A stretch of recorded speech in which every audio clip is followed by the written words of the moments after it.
IELTS speaking এটি ল্যাঙ্গুয়েজের একটি productive skill. That means speaking মানে হচ্ছে এখানে কোনো ফিক্সড আনসার নেই। Suppose if I ask you what's your favourite colour, you may answer red, another person answer black, another person answer white. That means এখন কি আমি যে হোয়াইট বলছে এবং রেড বলছে তাকে ভুল বলবো? ব্ল্যাক যে বলছে সে সঠিক? নো, তিনটাই সঠিক। এই জন্যই বলা হচ্ছে there is no fixed answer. In speaking this is the productive part. আপনাকে আনসার তৈরি করতে হবে। সেখানে কিছু বেসিক স্ট্র্যাটেজি আছে, কিছু ইন্টারমিডিয়েট স্ট্র্যাটেজি আছে, কিছু অ্যাডভান্স স্ট্র্যাটেজি আছে। আজকে আমরা অ্যাডভান্স নিয়ে আলোচনা করব, যেহেতু আমাদের টার্গেট 9। আপনি ম্যাক্সিমাম টার্গেট যখন করবেন তখন তো আপনাকে অবশ্যই টার্গেট ভালো নিতে হবে এবং বেস্ট স্ট্র্যাটেজিগুলো প্র্যাকটিস করতে হবে। Before that, welcome to our channel IELTS Care, where we're trying to make your IELTS journey easy. One of the best platform in Bangladesh for IELTS preparation, where we're trying to make your IELTS learning journey easy and fun. আপনি যদি 24/7 আমাদের সাথে connected থেকে IELTS preparation নিতে চান, please like our Facebook page and join our Facebook group. সেগুলো link video ডেসক্রিপশনে দেওয়া আছে। আর আপনি যদি IELTS মক টেস্ট দিতে চান, দিয়ে আপনার কি অবস্থা, আপনি এখন বর্তমানে কোন সিচুয়েশনে আছেন সেটা জানতে চান, ইউ ক্যান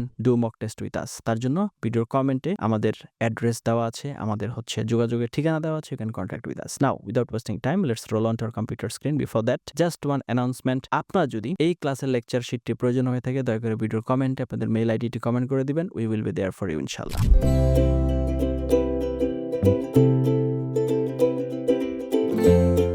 তো চলে আসলাম আমরা কম্পিউটার স্ক্রিনে। IELTS স্পিকিং ব্যান্ড 9, এটার জন্য কিছু শর্ত আছে। Now what are the conditions? Natural, কোনোভাবেই যেন আপনাকে প্রিটেন্ডিং মনে না হয়, এটা মাথায় রাখতে হবে। প্রিসাইজ, যেখানে যেটার দরকার এক্স্যাক্টলি হচ্ছে ওয়ার্ড সুইটেবিলিটি অনুযায়ী ওয়ার্ড ব্যবহার করতে হবে। ফ্লেক্সিবল, আপনি যেন যে কোনো দিকে মাল্টি ডাইমেনশনাল ওয়েতে ল্যাঙ্গুয়েজ ব্যবহার করতে পারেন। ফ্লুয়েন্ট হতে হবে, ফ্লুয়েন্ট কমিউনিকেশনের দরকার, যেখানে আপনি হচ্ছে ন্যাচারালি কোনো ধরনের হেজিটেশন ছাড়াই ল্যাঙ্গুয়েজ ব্যবহার করতে পারেন। এখন IELTS আপনাকে কিসের উপরে মার্ক করছে দেখেন। ফ্লুয়েন্সি অ্যান্ড কোহারেন্স অলরেডি বলেছি। লেক্সিক্যাল রিসোর্স, এটা হচ্ছে ওয়ার্ড মূলত বা ওয়ার্ডের সঠিক ব্যবহার। গ্রামাটিক্যাল রেঞ্জ এন্ড অ্যাকুরেসি, এটা আপনারা বুঝতেই পারছেন। প্রোনাউন্সিয়েশন, এটাও আপনারা জানেন। এই দুইটা নিয়ে একটু কনফিউশন তৈরি হয়, আমরা এগুলো ধীরে ধীরে এখন জানবো। You need to develop all four, not just vocabulary, শুধুমাত্র ভোকাবুলারি না। Number 1, fluency. Think in ideas not sentences. আমরা কিন্তু শুধুমাত্র সেন্টেন্স মেক করি, কিন্তু আপনাকে আইডিয়া জেনারেট করতে পারতে হবে এবং সে অনুযায়ী আপনাকে সেন্টেন্স দিয়ে এটাকে কভার করতে হবে। Don't prepare complete answers word for word, no. Instead quickly generate answer, reason, example, result or reflection. এইভাবে পার্ট করে তৈরি করে ফেলতে হবে। যেমন, do you enjoy teaching English? Band 9 স্টাইলের আনসার কেমন হওয়া উচিত দেখেন। অ্যাবসলিউটলি, প্রথমে আবার কনফ্রন্টেশন দিলাম, কনফ্রন্টেশন, যে হ্যাঁ ঠিক আছে।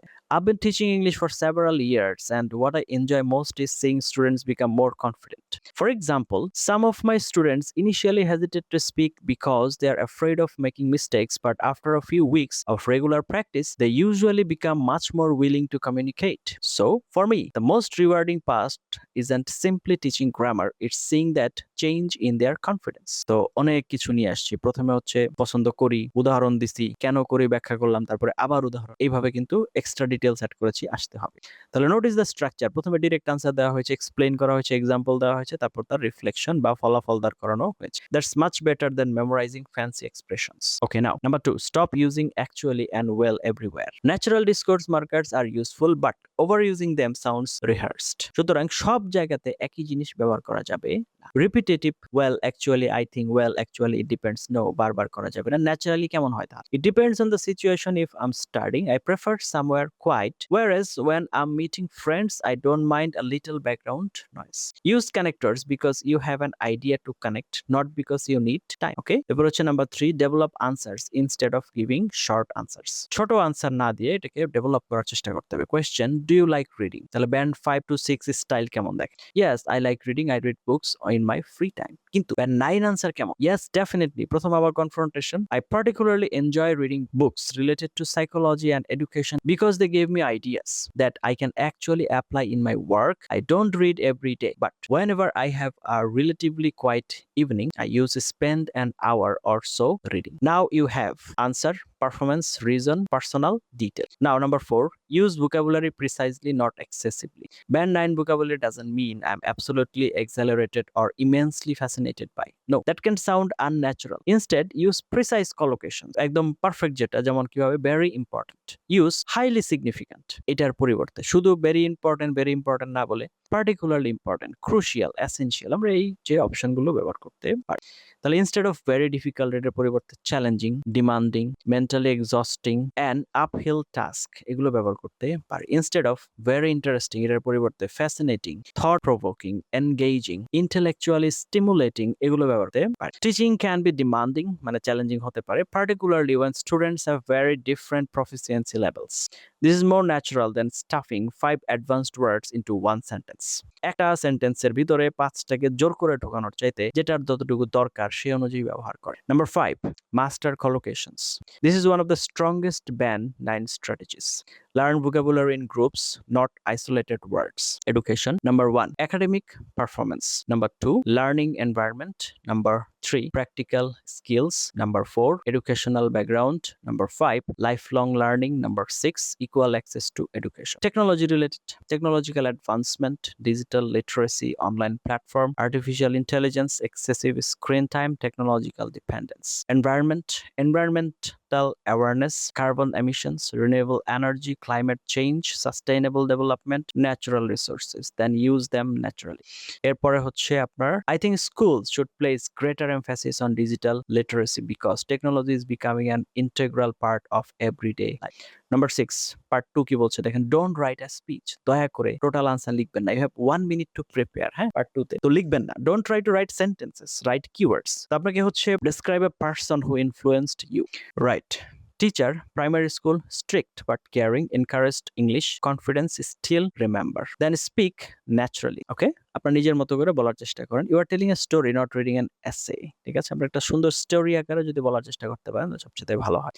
Now number 7, use the past event feeling impact structure. This is extremely useful for part 2. Describe a memorable day. যদি এরকম হয় তাহলে প্রথমে হচ্ছে past, it happened 2 years ago when, তাহলে ইভেন্ট কি ছিল, the most memorable thing was, তারপর হচ্ছে feeling, at first I felt, impact, looking back I think, this naturally gives you enough content for 2 minutes। এই স্ট্রাকচার ফলো করতে পারেন। Part 3, think like a university student. Part 3 requires analysis, not personal storytelling. এখানে কিন্তু story telling না, এখানে analysis দরকার। Opinion দিতে হবে, রিজন দিতে হবে, এক্সাম্পল দিতে হবে, কনসিকোয়েন্সেস দিতে হবে। Why do some people prefer working from home? কেন বাড়ি থেকে কাজ করা তারা প্রেফার করে? তো এটা একটু ভালো করে পড়বেন, পড়ে ভালো করে বুঝে নিবেন। Number 9, for difficult questions don't panic. You don't need to know everything। তাহলে কি করেন, কি ব্যবহার করেন? That's an interesting question. I haven't really thought about it before but I'd say। Then give your opinion। ঠিক আছে, এটা তো হলো এক্সাম্পল কি, should governments build cities underwater? That's an interesting question. I haven't really considered it before but I'd say it could become a possibly in the distant future if population pressure becomes severe. However, the cost and environmental risk could probably make it impractical for the time being. You don't need expert knowledge, দরকার নেই। Number 10 কি বলছে, use complex grammar naturally। যতটুকু ব্যবহার করা যায়, simple, compound, complex। যেমন I enjoy teaching, এটার পরিবর্তে I enjoy teaching and I particularly like working with young learners। complex এর ক্ষেত্রে although teaching can be demanding but I find it extremely rewarding when students become more confident। Okay, now conditionals এর ক্ষেত্রে if schools provided more opportunities for practical communication, students might become more confident speakers। তো relative clause এর ক্ষেত্রে I had a teacher who completely changed the way I viewed English। This variety demonstrates grammatical flexibility। Number 11, use although, whereas, while, unless, provided that। These are excellent for expressing relationships between ideas। Example, although social media can be useful for communication, excessive use can have negative effects on people's mental well-being। তো কম্পারিজনের ক্ষেত্রে আমরা এইভাবে দিতে পারি, তারপর কন্ডিশনের ক্ষেত্রে এইভাবে দিতে পারি বা ব্যবহার করতে পারি।